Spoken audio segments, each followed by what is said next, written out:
বেনাপোল দিয়ে প্রতিদিনই বাড়ছে ভারতগামী যাত্রীর সংখ্যা।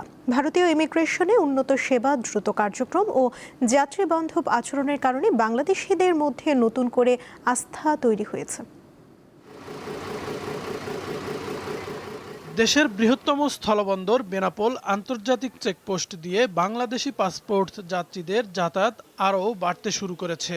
ভারতীয় ইমিগ্রেশনে দ্রুত সেবা, সহজ প্রক্রিয়া এবং যাত্রীবান্ধব আচরণের কারণে চিকিৎসা, ব্যবসা, শিক্ষা ও পারিবারিক প্রয়োজনে ভারতগামী বাংলাদেশিদের মধ্যে আস্থা ফিরেছে বলে জানিয়েছেন ভারত ফেরত যাত্রীরা। Bangladesh immigration plus Indian immigration প্রত্যেকটা জায়গায় খুব ভালো বিহেভ করেছে এনারা। এমনি কোনো সমস্যা নেই, আমাদের বেরোতে একটু চেক করে বেশি তো একটু সময় লাগে। এমনি সবার ব্যবহার ভালো, কথাবার্তা ভালো, কোনো সমস্যা নেই। আমি স্কাউট বিষয়ে গিয়েছি, ওখানকার লোকেরা খুবই ভালো।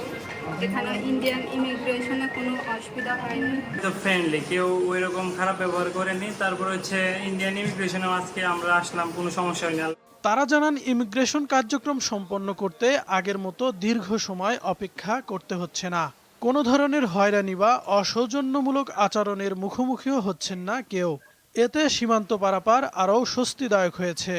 ফ্লাইটে আগরতলা দিয়ে গেলাম ব্যাঙ্গালোর, আমাদের কোনো অসুবিধা হয় না। ওখানে থাকার খাওয়ার সুব্যবস্থা আছে। সব জায়গায় মোটামুটি ভালো ব্যবহার পাওয়া গেছে। বেনাপোল ইমিগ্রেশন কর্তৃপক্ষ জানিয়েছে, বর্তমানে প্রতিদিন গড়ে প্রায় ২,০০০ যাত্রী বেনাপোল পেট্রাপোল চেকপোস্ট দিয়ে যাতায়াত করছেন।